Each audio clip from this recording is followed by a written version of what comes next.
What's up? What's up? Oh, I just I wanted to let you know you smell good today. Yeah? Yeah. So it'll make sense later when you listen to the intro track. Oh my god. What is up, everybody? It is Scratch That. Let's talk about this. Alvaro is back. I'm back. We're talking about music and we're being awkward as ever Hell yeah. because we don't know Hell how to yeah. do intros anytime we get to recording again. We never have a good intro. We never do. We need to rehearse this. We don't. But it's always fun when we just do it on a whim. It always ends up being better that way. Well, yeah, I think it's better, really. Yeah. You know, Keep the new sweater that my girlfriend got me for Christmas. oh, this guy's in love over here. Damn right. And that's who also suggested this album that we're talking today. Ivory. Yeah. Shameless plug. Follow my girlfriend on Twitter. I'm not kidding. Are you serious? Yes, here's her Twitter. Oh wow. Ivory, Okay. Ivory. Yes, he did it. Well, I'm not I'm, gonna uh, make any jokes. We're gonna plug our Twitters right now too, I guess. Okay. This is a very interesting I don't intro know. episode. We're freaking plugging Twitters at the beginning, but okay. All right. Whatever. Shout out to my girlfriend Abby. She's the one who suggested we did Ivory by Omar Apollo, and that's the one we're doing today. Man, I don't want to talk about this album. Anyways, let's talk about Denzel Curry's. Could you imagine I severely underprepared you to talk about an Denzel Curry. album? I have not listened to the Denzel Curry album. I'm just there like Instead, I'm like, okay. Anyways, so Yes. good featuring Good Life featuring T-Pain. No, hey, we got T-Pain in the building. no, we're not doing that. We're doing doing- Ivory by Omar Apollo, as you said, the recommended album. Mm-hmm. Sir, you know way more about this than I do. Would you like to give it an intro? It's the 2022 album came out. It's been currently nominated for a Grammy, I believe. If not, he's being nominated for a Grammy for Best New Artist alongside Domi and JD Beck and a couple others that I don't remember right now. But yeah, this album's really good. I already did fairly well on TikTok. One of the songs that we'll get to later on, which a lot of people say it's the saddest track on the whole album. I disagree, and I'll get to that later. Yeah, you're gonna have to tell me which one that is because I was not recognizing anything, but like, no, there's one that I I've was like, listened to okay, this, I've like, heard that album. actually is. Cat. Cat Cam. I spooked him. I'm so sorry. My bad. He's a little, a little touchy. You gotta be careful with him, No, hold on. Oh, we're getting a pet cam. Yeah. Our first pet cam. Yeah. I mean, you guys can't see it, I'm but- getting in. but he's giving it a good old pet. I love your cat, but every time I'm over here, I'm coughing, coughing and wheezing. I love how you're like, it's so fluffy. I'm going to die. I'm going to die. Lungs are closing up. It's so fluffy. I'm going to die. For real. Yeah. Oh my god, he is. I'm gonna describe what he's Cat doing. chillin'. He's just like kind of vibing over there by Oh, the yeah. planner. All right, let's get Yeah. back to the album. Blood chilling. I mean, so the intro track Ivory, which is more like a kind of Starter interlude, more or less. Interlude. An introduction, you could say. it's just like him letting us know, this is the good part of the relationship. Yeah. He's like, oh, you smell good, and like you smell like Ivory. Mm-hmm. That's really it. It's cute. It's like a couple seconds long. I think it's under a minute. It's about 45 seconds. Yeah. Yeah. But talk. That's a baller intro. It has such a like if you've ever watched those movies in the early 2000s, I think Transformers and like before 2000 like after 2002, almost every single high school establishment shot has a guitar riff similar to that. Yeah. And I like a little kind of punk pop kind of deal. I like it. I think it's a really good starter. And honestly, God, it's such an energetic song. I wish more people talked about this song a lot because it's such a good song. Or you wish they would talk about it Yeah. like we are right now. Yeah, no, I mean, I think the vocal effects are kind of cool in this one. The yeah. guitar is a really nice touch. Oh yeah. And I mean, it's just a simple track like, hey, I'm nervous around you, but I really like you, stuff Yeah. like that. Cute Fairly relationships, simple, whatnot. Nothing too crazy yet, But it's like that feeling of like love, being in love with someone, and being nervous around them. It feels jittery but exciting, almost like this track. The instrumentals Yeah. complement what is being said in this track. It definitely gave me the impression that, like, this person gives Omar ecstasy and stuff like that. And, a dopamine rush for sure. Definitely with the instrumentation and definitely with the vocals for sure. Oh yeah. No good reason. No good reason. There's no good reason that this song is this good. I know. Damn, I don't even get a bonk for a pun now. Okay. No, you good. No, because like it is a really good track. It's so good, and it's like the message is like there's no good reason for you to make me all these negative emotions when all we want is to feel these positive ones. There's no good reason for you to do this. You can kind of see where the relationship kind of starts to dip a little bit. Yeah, that's what I was saying. Is there is a little bit of opening up about how like there's a lack of communication hidden in there, even though like it's a very groovy track. Oh yeah, and the vibe is positive. it's kind of like when you listen to Igor, you like half the songs are like really good sounding, and there's like depressing undertones. It's like I think like track 4 off Igor. It's like fun loving. It's like oh I'm thinking I'm falling in love, and then you hear him say I'm your puppet. You are Jim Henson. I'm like, hold on a sec. You just threw that in there, and you didn't think we wouldn't notice? Right. I do think that there's little indications in the beginning here, like, okay, things like, I think, like, in general, he thinks everything's going great, but, like, deep down he knows. He's afraid. There's a little bit of a like, struggle in their relationship and a downfall that's slowly happening over time, just slowly. Mm-hmm. Invincible. With Daniel Caesar. You want to talk about the big elephant in the room? No, I didn't. You didn't know? I didn't know until he told me at work a few days ago. Listen. I'm just saying. We can get the elephant out of the room that Daniel Caesar did go on a racist rant on Instagram one day. You could go and look and read and watch the video on your own time if you'd like. We're not going to put that here, of course. No. We cannot put that on here. I'm not going to repeat what he said. I mean, everybody's kind of moved on, I guess. So we're just going to talk about the song for what it is. Okay. But it's like both Daniel Caesar and Omar Apollo essentially saying they miss the person they love. And if they were to leave, would they even notice? Basically, I mean, borderlining it. Yeah. I also think that this is them bringing up their concerns of whether or not they think that their partner is like going to stay with them as well. Not just like Omar, but also Daniel as well. Mm-hmm.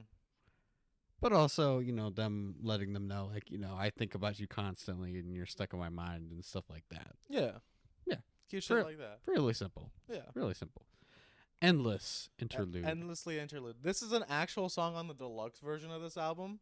Oh, I was wondering about that. Yeah, if it feels really short and it feels like it should be a much longer track, it's because it actually is on the deluxe, which I didn't want to talk about the deluxe just because I think this one's just a little bit better. I haven't listened to the deluxe all the way, but it does have one of my favorite tracks, Endlessly. And I used to be able to relate to the lyrics a lot. They were really depressing lyrics. I was going through some shit at the time. But I'm happy to say I no longer relate to that song, and I can just enjoy it for what it is, instrumentally wise, and for what the message is. Not like in a feeling sense. I can just like look at it from rose-tinted glasses. Like, yeah, I'm no longer in that headspace. I can just enjoy it for what it is. Well, that's good to know. I just put in my notes dance break. It is a really. It's like one of those songs that like sounds like it's like really beautifully made, but like the lyrics are depressing as shit. Like you can go and like Self Control by Frank Ocean. It is such a beautiful sounding track, but I get sad every time I listen to that song. But I love that song so much, so I just am self-inflicting pain at this point. Yeah, I was about to say I didn't know any of that.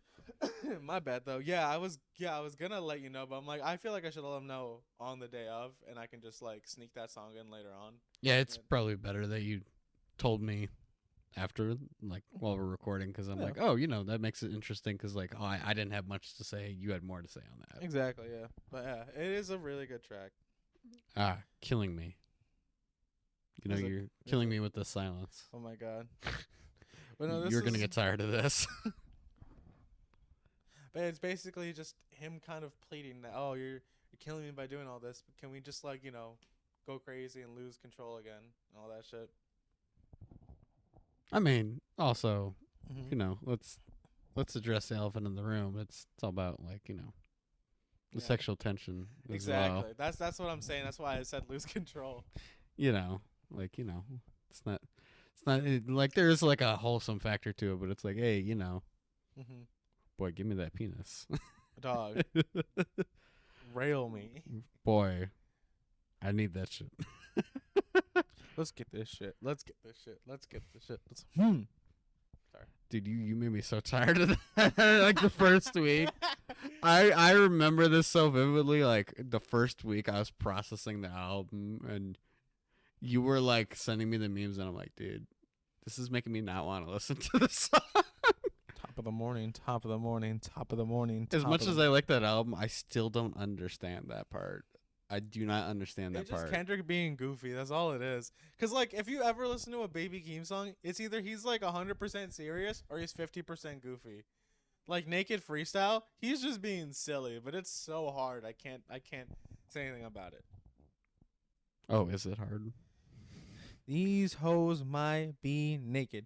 Baby Keem way too impatient. Man of myself, I ain't. Oh, Lord. You really need to go away. That's not. I see what you did. Fuck you. That was good. That was good. Yes. I got. This is where everything goes downhill, though, right here. Yeah. It's the Igor shit again. He be making sad sounding songs sound absolutely fucking majestic. It's so depressing, but I love it. It's such a good song. I mean, so he gets into how basically this person he feels, they don't spend enough time together, doesn't like that they're apart, And it's kind of going back to Invincible, oh, what if I left? Would you even miss me at all? Exactly, But would you even miss me? I did notice that actually, there's little parts like, would you miss me? Because like it's clear that Omar is missing them. But are they missing him? Exactly. It's like, is that person reciprocating the same feelings that Omar is feeling for them?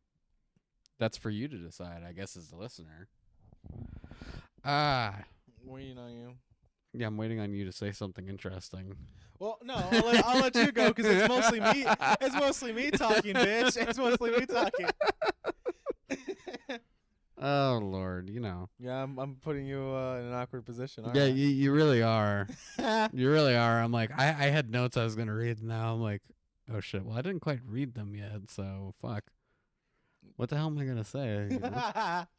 Trying to waste time so I can start to read my notes. So I mean, from what I remember about this is. Okay, and I'm gonna ask you this, and and I'll tell you what I interpreted in the song. Sure. So, from my understanding, it's him discussing how there's this guy that everybody thinks is a ladies' man, but somehow he knows deep down that that's not true. That this guy likes guys, and he knows it, and he has feelings for this guy, and he knows in some way that this guy has feelings for him too. Am I good so far? Yeah. Okay. Just making sure. I would like to kind of say this song is like a whole Moonlight situation, Wait, you've seen the movie? I haven't finished it. Oh, okay. There's like 6 minutes left from the last time I watched it because I was over at my girlfriend's house. Wait. You got to the last like 6 minutes and you were like, oh, I had to go home. It wasn't even my fault. You're like, no, I don't want to know if they end up together. You just don't want to know. We got to his house after he drove up to see his mom, and I'm like, okay, I have to go, I guess, because my parents wouldn't stop calling me, and it sucked because I really wanted to see how this movie was gonna end. So I don't know. It's a good movie. I don't know how it ends. But that's how I like to picture that song in particular, "Waiting on You," as kind of like a Moonlight situation. The second half, the second chapter of it. His friend's seen as a ladies' man, but they have that one intimate moment together on the beach. Kind of like that. That's how I like to view it. That's my comparison. Yeah, that's a really good movie. It is a really good movie. The soundtrack is so good, and it's such a good message, and it has such a beautiful father figure character. And what was his name? I forgot. I don't remember. It's Mahershala Ali that plays him though. It was Juan. I believe so. And Janelle Monáe is, I believe, his girlfriend. Yeah. They don't make that very clear whether or not she is because. Oh my God, Janelle Monáe. Such a good actress. Such a good actor. Not actor. Actor. Well, I was about to say because I'm like I believe She's also a musician, right? she identifies as they, them, she, her. I believe. I don't know. Last I That heard I her, didn't know, but I'm just did it out of respect. you know. But also, she like went on an award show and said "fuck the patriarchy" and they censored. Ah, they almost did this to Michelle Yeoh. They almost cut her off. They weren't gonna do that. Well, they were like telling her, and like I noticed during the speech, shout out to Michelle Yeoh, by the way. During the speech, they fucking like started playing the music, and she was like, "I will beat you up." Like she was like, "I'll kill a motherfucker if y'all stop. If y'all stop by me." And then there's Kiki Kwan, who's like, Thanks. I'm so He's happy so to be here. Oh my god, he's such a good actor. The tonal difference in like the speeches where she's like, because the thing is, Michelle Yeoh has been around in everything for so long. Like she's gotten the respect she deserves. Not Key though, unfortunately. Well, his story is very interesting because I listened to him talk about it, and he did quit acting, but then like he actually then later on became a when the phone wasn't ringing for a while, he became like a behind the scenes kind of guy working on stunts and stuff. He was actually kind of responsible like to help for the ending scene of X-Men, the first movie. So yeah, that was a weird 180. How the hell did we get there? How did we get here? So somehow we were talking about Moonlight, and then we got to award shows, and then Because you were talking about Janelle Monáe. well, yeah, but Moonlight was part of it. So yeah, Yeah, But that's yeah. how we get. There's always a start and a beginning. And Well, you know how Janelle Monáe makes me feel? Hmm. Petrified. Okay, in my personal opinion, I don't want to hear a damn thing from the TikTok people. How saying a track later on is the saddest song. This is the saddest song on the whole album. This is the most depressing shit ever. And oh my god, for what? It's so good. It's so minimalistic and simple. And I think that's why it works so beautifully. I mean, Because he's essentially, he feels petrified about the fact that he is constantly in thought of this person who doesn't reciprocate the same feelings, even though they've had intimate moments together. He's basically felt like he's been led on this whole time. And he can't stop thinking about this person. And I'm like, holy shit. This is so good. And the vocals are so good. The instrumentals are so good. This is just such a good track. And I very much say it's his most depressing song. And one of the most depressing songs I've ever heard. I think it's up there with like White Ferrari by Frank Ocean. In my personal opinion. I don't know what you have to say, but I mean, I was just going to say it's, him talking about the ups and downs of a breakup and how he's feeling. There's not really much I can add other than what you said. I'm just still in the whole show. You're just like, okay, let me say everything that needs to be said. All right. Well, I mean, personally, I do think you're stealing the show. My bad. I'm sorry. But that was I know. Okay. I just wanted to make sure you know. I know what you're doing. Okay. I'm trying to let you speak too. Okay. I just wanted to make sure that you understand. Okay. Well. So from what I understand on this one, he's reflecting, on time he spent with a past partner. That, he's telling us how he was, blind to, the feeling of love that he thought that's what it was. But now that he's got some time to process these things, now he's kind of slowly feeling love for himself and also getting over that with time. Am I good so far? Yeah. Okay. Also, him saying personally, I don't think I'm the person you need. Like, holy shit. That's so deep. Because a lot of people kind of, when they break up, they try to reciprocate things or try not to move on. But sometimes people accept that and move on and realize you don't need me. Focus on yourself and all that shit. I'll focus on myself. And that's just fucking awesome. I really love this track.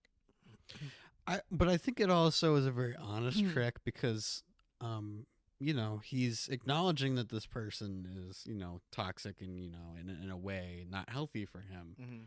But yet in a way, he still is getting over this and, he doesn't want to be alone per se, but he doesn't want to be with this person. He still wants them specifically. around, but realizes that having them closer like that isn't going to help both of them.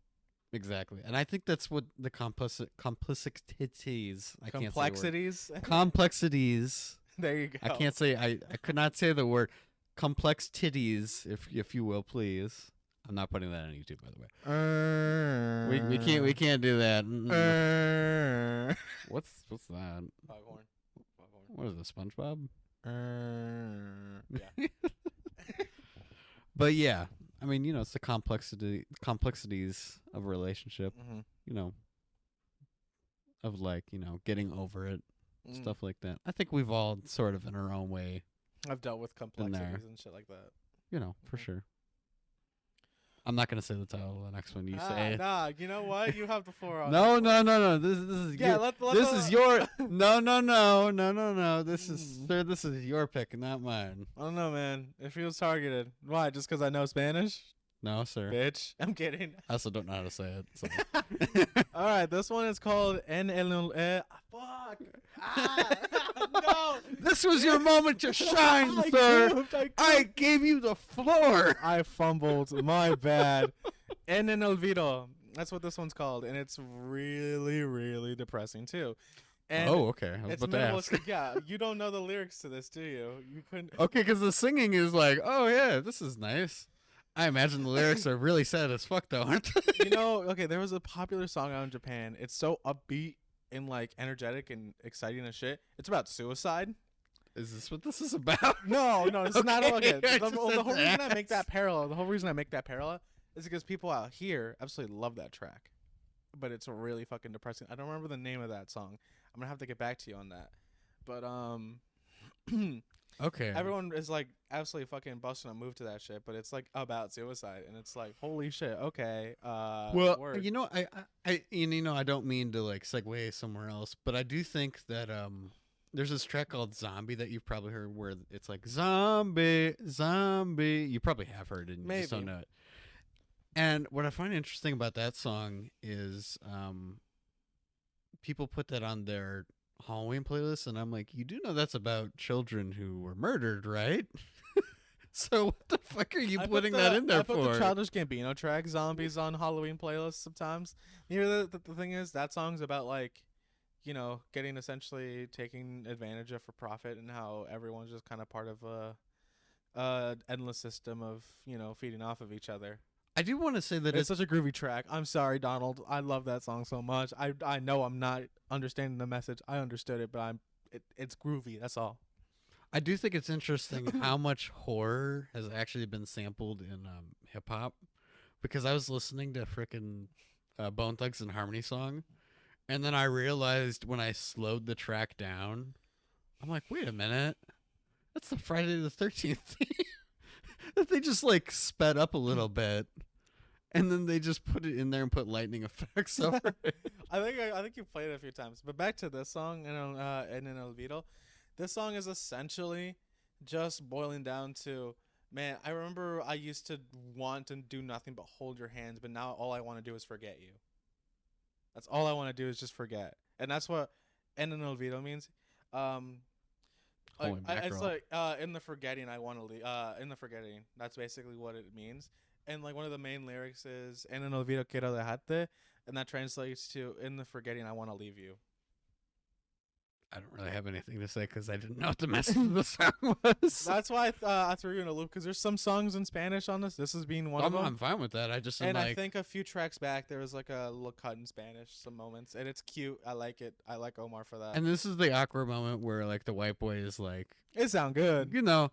I'm like, oh yeah, this is nice. But the thing is, like, hold on, real quick. Listen to this version on the Tiny Desk concert, because he has a whole mariachi band behind him. Oh really?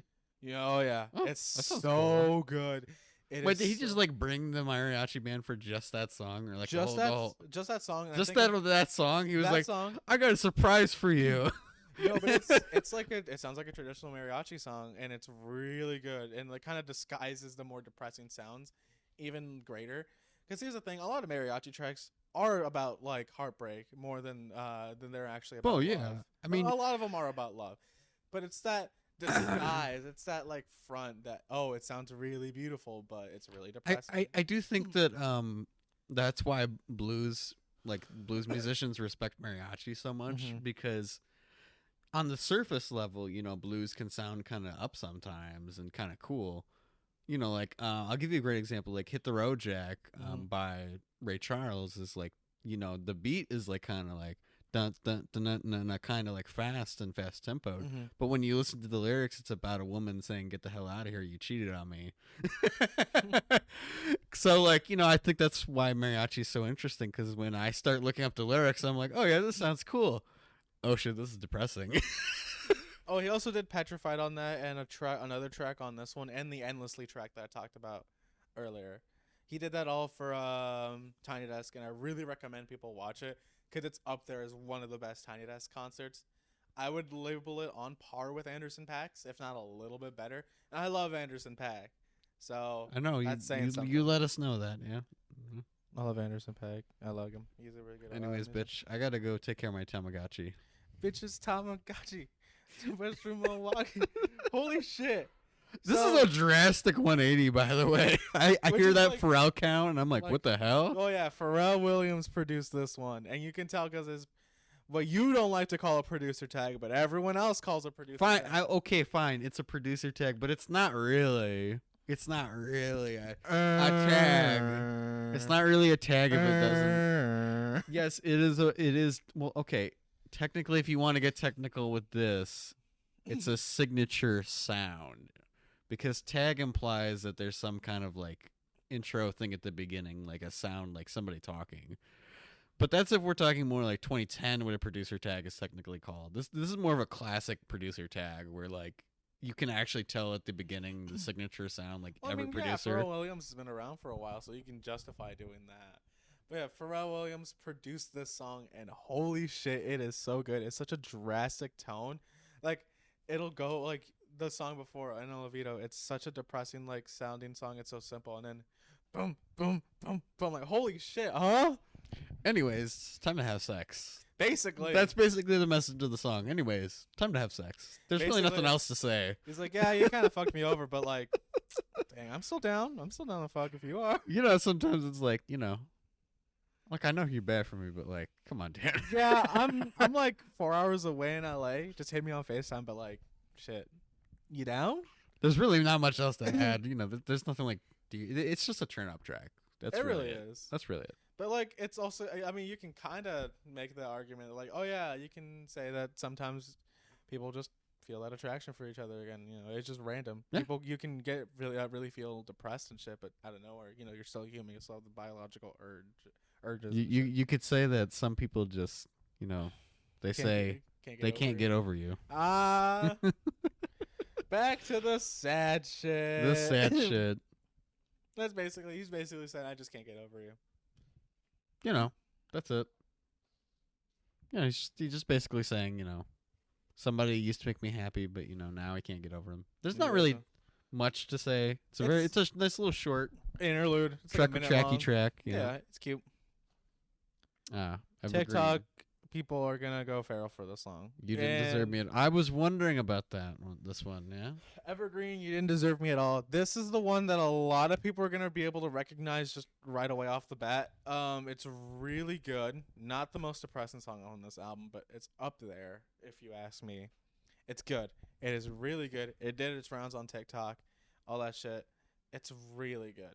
It is just that good. It's basically saying, yeah, I really put so much time and effort towards this, but I should have put that time and effort towards myself, and I hate myself for not realizing this. But also, this is what I'm going to ask you, because this is what I got out of it, is so he put energy into somebody, specifically a male, that he thought felt feelings for him. And from what I understand, they obviously did something. They obviously had sex or something. And this man didn't feel the same feelings for Omar that he did. And then even went as to go and be with a woman after. And clearly Omar is very upset about this, if I'm understanding it correctly.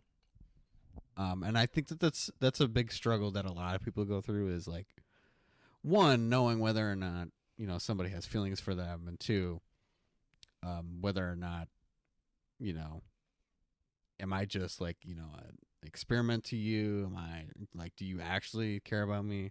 Exactly. Stuff like that, And I think that this is a big reason why a lot of people probably do like this song. Is it is a lot about the gay struggle of like, was this person like serious? Are they gonna like hide me around? Like, are they being genuine? That's what kind of I think makes this song interesting. It's kind of like the Lil Nas X song, That's What I Want. It's like essentially about, gay love, but it's universally written that you can enjoy it and kind of relate to it in a sense as well. But yeah, I mean, because everyone knows the one lyric, the one like lyrical moment, like should have fucking up to date myself. Fuck, what is it? Had to stop before I break myself. Should have broke it up before I date myself. You really made me hate myself. You didn't deserve me at all. Like everyone knows that because it's just relatable. Everyone can relate to that. And it's really good. It's a really good song. I actually had a mental breakdown of this song. It was not fun. I was so thrown off at the beginning because it kind of has this like cloudy, floating like feeling to it where you're like kind of just vibing to it.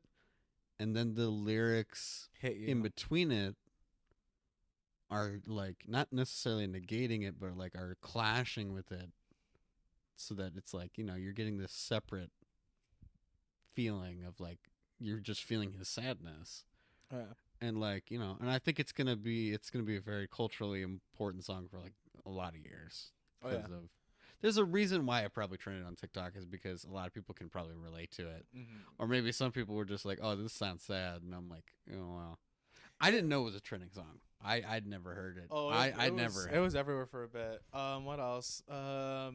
People went to this concerts afterwards. It basically what I like to call the Steve Lacy effect, where everyone they were just sing that. They would just sing that, but the true fans were just like excited for the whole concert. But like the fans who just came for that song were like, I'm sad by Steve Lacy. Other songs. Whoa, this is good.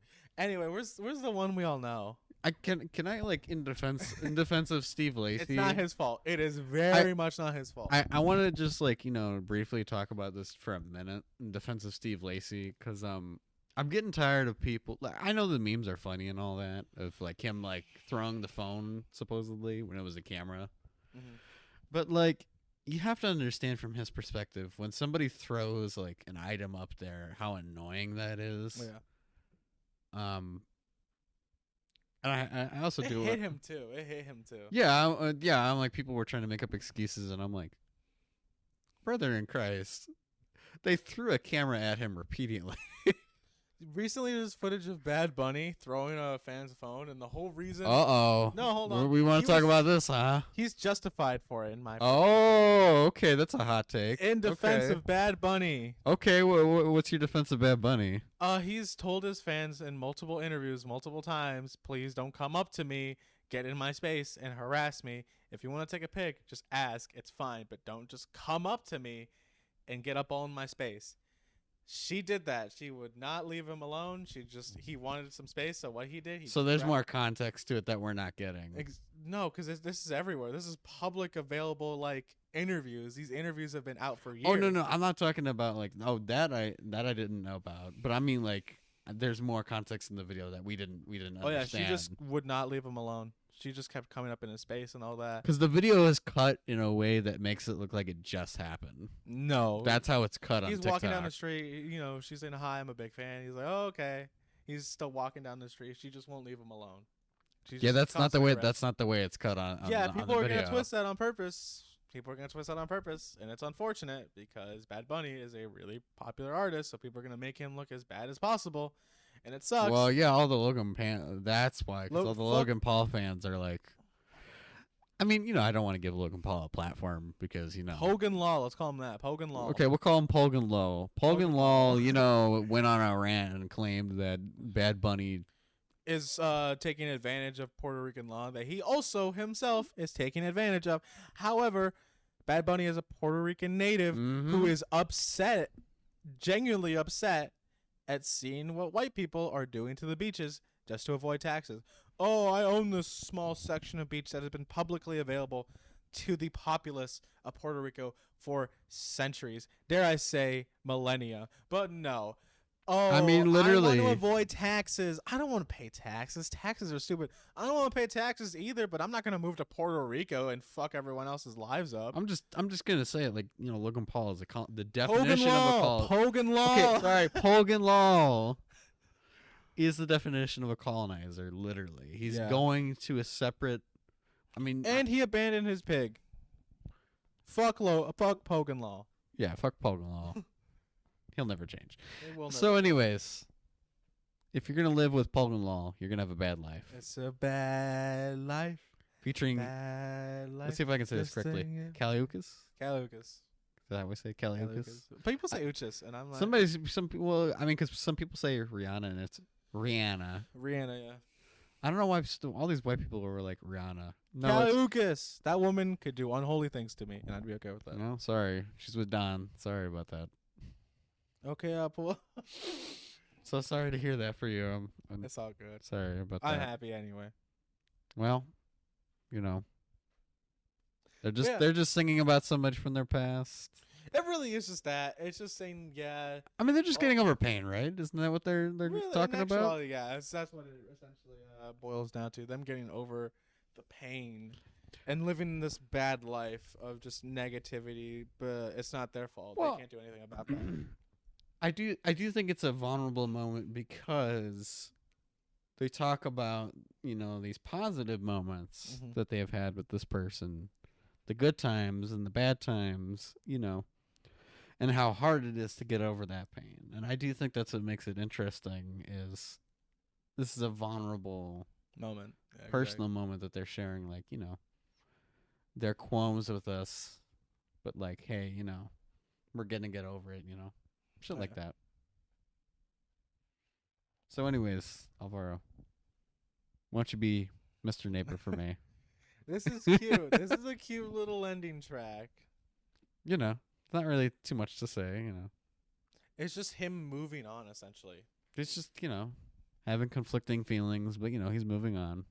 I don't know if this person's exactly supposed to be their neighbor or maybe someone who feels like a neighbor, but, you know. Yeah, I was going to ask you because I'm like, I kept reading the lyrics and I'm like, what? Is he saying that he's like moving on to somebody else? Is that what he's saying? You could say that. Honest to God, moving on, you know, kind of fits the vibe of it being called Mr. Neighbor. But yeah, he's moving on and he's kind of realized his worth and all that. And it's cute. It's cute to see him essentially try going out again and, you know, doing his hardest to feel happy again. Now, I want to, you know, now that we're closing, Mm-hmm. first of all, what would you give the album? Dude, a 10. I'm not even going to lie. It's a 10. 9.5 out. 9.5 out of 10. I'd give it that. Now, I want to ask you because I got some stuff off this website, and the Yeah. lowest rated song on here is Can't Get Over You. Would you agree with that? No. No. Okay. Well, you heard it here, folks. No. Sorry. Y'all are wrong for rating that song low. No, because there's not a dull moment on this whole album. There's not a dull moment. Even the interludes are great. Dude, too much Pharrell. I don't. Too much. One Pharrell track is too many. No, dude. I wanted Jack Harlow on this album. Ain't no Dixie Chicks. Route 66.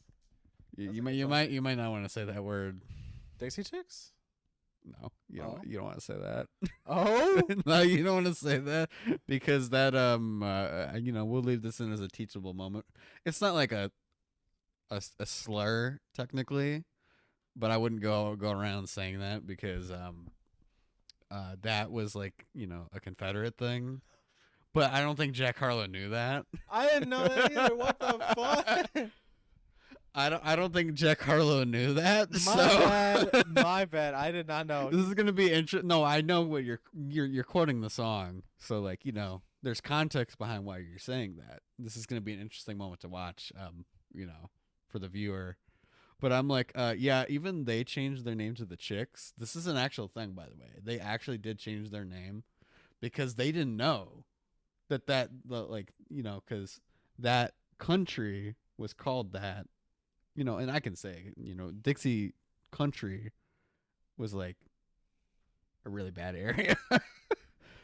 So yeah, they were like super racist and shit, So, Oh, but yeah, I don't he's think right. they knew. He's right. They're just the chicks now. That's hilarious. Yeah. Now they're just the chicks. So like, whenever you buy their stuff now, like physically, it doesn't have that on there anymore. It has the chicks. Even now. the old stuff? No, back then, no, they called themselves that. No. If you were to get like a repressing of the older stuff, I don't think I- they do that actually. They're starting to repress some stuff with the chicks on it now instead. Ooh, interesting. Well, they're very interesting. Maybe that's something we can discuss one of these days. The chicks, because they were one of the few country artists to criticize George Bush during the war in Iraq, and George they got a Bush lot of hate doesn't for like it. black people. Well, That Kanye is- West doesn't care about black people. That aged horribly. You think? I hate these more than the Nazis. That also aged horribly. Oh well. I don't give a shit that Kanye West is married. I don't care about him at all. How he married a Jewish girl too, by the way. Well, with that, I think we're done. Holy shit. I think we're done here. I need to know this man Riz. It's on Pete Davidson levels, I swear. You think he has Riz? How did he said all Honestly, that, he said all that anti-Semitic shit. answer me And this. And he supposed a Jewish woman. Answer me this. Do you really think he bagged Julia Fox, or do you think she wanted the attention? I think Answer me this question. Personally, Yes, second just option. just an She- opinion. maybe second. Maybe she wanted attention. I don't know. I don't know, because like Uncut Gems.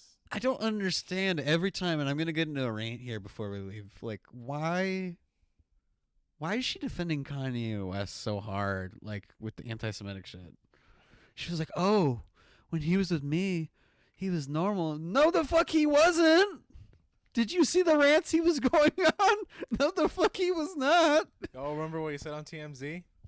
That was way before they met. Yeah, but like, We could tell he was going downhill from then. dude, Amir Van, or not, I'm sorry, not Amir Van from freaking, I apologize, if Van Lethal sues us. That's who I meant. I don't know why I said Amir Van from Brockhampton, who's very controversial.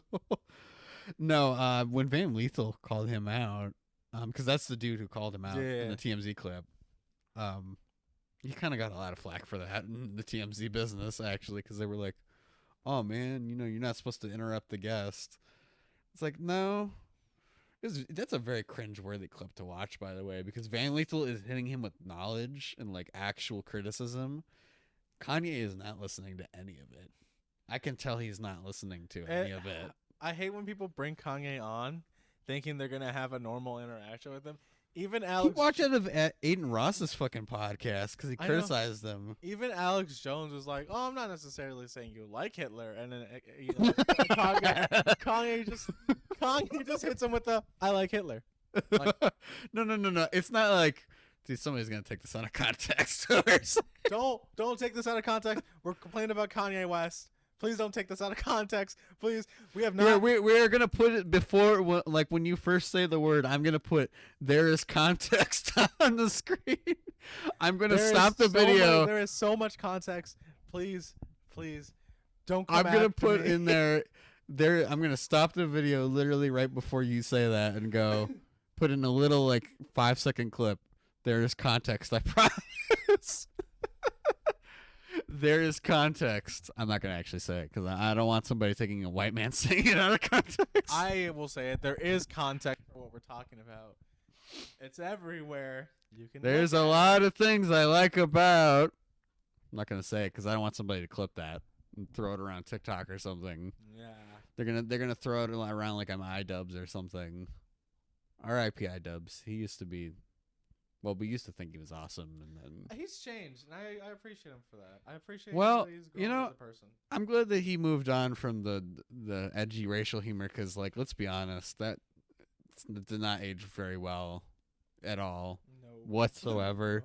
No. At least he got Tana Mojo to fucking go on weird rants, though. That was weird. Is it weird that both of them said the N word, and Tana Mojo wants to deny it, but there's clips of her saying it in a worse way than iDubbbz ever did? iDubbbz isn't justified in any means. I'm just saying, she tried to swing back and missed. Yeah, because Dropped the she's ball. not a talented creator at all. He also said he should die. She threatened his life multiple times and then started complaining, "Oh, why would he come after me like this? I never did anything wrong." Even on live streams, she wished that Was it his legs, Periscope or I something? think so, his legs and arms are broken and that he'd like die miserably. Like, holy shit! Just because you don't like someone does not give you the right to say that shit. She's a very interesting woman. I'll give her that. She dated a singer in a throuple with, I think Bella Thorne it was? Yeah, she dated Matson, and now he's actually going to be married to Avril Lavigne. Hey, you, I don't want your girlfriend. So weird that she used to be married to Chad Kruger of Nickelback. I'm not kidding. I love how that makes you laugh. It's just Nickelback is funny to me. I'm sorry, I don't get it. I don't get Nickelback. Oh, I like Nickelback. Like I don't hate them. Hey, I'm allowed to have an opinion. Oh, come on. I know you're just like in that Deadpool Christmas special. It's not like you tell a story. I've not seen that. It's I don't know. It's whatever. It's not that great. Anyways, we're done. So like, Alvaro, is there anywhere anybody can find you? Twitter. We plugged it at the beginning, but we're plugging it again. Twitter. Yeah, because you awkwardly were like, Twitter, and I'm like, okay, Twitter. Snoop Dogg should run Twitter. No, because he's gonna make it an NFT. Shit, you're right. He removed that all streaming. I don't forgive him. He made Doggyland. Okay. Yeah, I knew we were gonna get your ass. Fine, I forgive him. Snoop Dogg should run Twitter. Affirmations. Snoop Dogg, I think, did an interview recently and was asked if Martha Stewart is a G, and he said double G, good person and a grandma, and that was cute. There is no one better to be than myself. There is no one better to be than myself. Today's gonna be an amazing day. I almost said Kanye West. My bad. Snoop Dogg is just doing side quests, and I love him for it. Yeah, the fact that he made an affirmation song and everybody basically agreed, yeah, this is cool. Everybody agreed. They're like, yeah, that's cool. The two contending affirmation songs, the "I Love My Body" from My Head to My Toes and Snoop Dogg's. The what song? I'll link it to you. Okay. I do not know what song you're talking about. Anyways, you've already found Andrew Settle here on the YouTube page. You found me. But you can go down there below and go on the Twitchies Steady Medley. We play video games there sometimes, What you do know. mean we? Just you. I'm never on there. And, you know, I mean me, you know. I'm talking in the third person right now, you know. Okay. Oh yeah. Sorry. Let me be grammatically correct here. I play video games sometimes on Steady Medley on Twitch. You know. But you're already here. Scratch that. Let's talk about this. Also, just, you know, watch some of that other, you know, podcast, movie reviews stuff on there. Yeah. So what are we doing next week? Oh, don't worry. You'll know. You will know. I don't like that I told everyone what albums we were doing, but you want to be secretive. Oh, you'll know.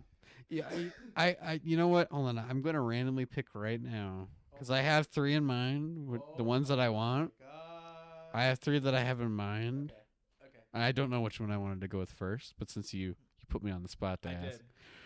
We will be discussing West Side Boogie's More Black Superheroes next week. Boogie, you said West Side Superheroes? Yeah. You've never heard of West Side Boogie? Hold on, which one? More Black Superheroes, the limited edition version, or the? We're just gonna go with the standard edition. Okay. We don't need to discuss the deluxe edition. We can discuss. Snoop Dogg's on this. We can say that it's not necessary in the narrative of the album. And Shelly. Yeah. Soulja Boy. Oh, don't worry. Y'all can get his reaction to all of that next week This is gonna be insane. on a new episode of Scratch That. Let's talk about this. Goodbye.